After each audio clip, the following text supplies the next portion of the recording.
On en demande toujours plus aux agents de maîtrise et aux cadres, parfois au détriment de leur vie personnelle. Pour la CFE-CGC UNSA, l'équilibre vie professionnelle, vie privée est primordial. Il faut absolument qu'on insiste là-dessus et qu'on aille de plus en plus vite, de plus en plus fort sur le télétravail.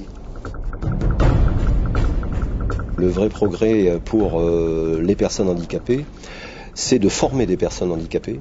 C'est d'accueillir dans nos établissements des gens qui n'ont pas forcément des diplômes, parce que pour une personne handicapée, obtenir un diplôme, c'est beaucoup plus dur, beaucoup plus long et beaucoup plus compliqué que pour une personne dite valide. Et je pense que cette piste-là n'a pas encore été assez explorée, et c'est une piste sur laquelle la CFE-CGC va travailler. Si une femme, bien entendu, est en difficulté suite à un congé maternité, à un congé parental qui n'est pas reconnu dans son déroulement de carrière, bien entendu qu'elle n'hésite pas à faire appel à son délégué syndical CFE-CGC UNSA, qui bien sûr lui présentera l'accord EGAPRO homme-femme et qui lui mettra en avant tous les avantages auxquels elle ne pense peut-être pas forcément. Autre point de l'accord égalité professionnelle à EDF, l'évolution durable des mentalités. Certes, cela ne dépend pas que de l'entreprise, cela dépend bien évidemment également de la société et de la famille, mais l'entreprise a un véritable enjeu à travailler sur ce point de l'accord et à créer des conditions favorables pour que chacun, homme ou femme, puisse se réaliser dans l'entreprise, mais également dans sa vie privée.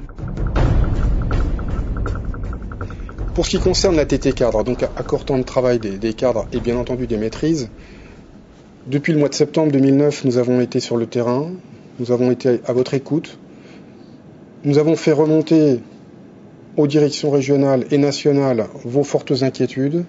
Mais finalement, c'est après avoir recueilli votre avis sur la proposition finale de la direction que nous l'avons conduite à suspendre cet accord.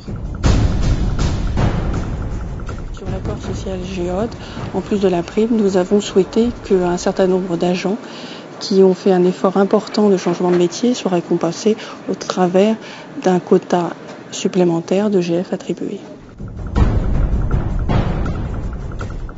Alerter les pouvoirs publics, la CFE-CGC l'a fait à plusieurs reprises, on a écrit au Premier ministre, on est allé voir les parlementaires, les députés, les sénateurs, pour essayer de faire en sorte qu'ils prennent conscience des enjeux de la mise en place de cette loi et que, s'agissant d'EDF, on s'en sorte le moins mal possible, évidemment au sens des intérêts de l'entreprise, évidemment au sens de ses clients et aussi au sens de ses agents. La CFE-CGC UNSA milite pour la mise en place de la participation à EDF SA. Après le plan d'épargne groupe, le PERCO, le CET, l'intéressement, la participation est l'élément manquant de la rémunération complémentaire. Alors votez CFE-CGC UNSA.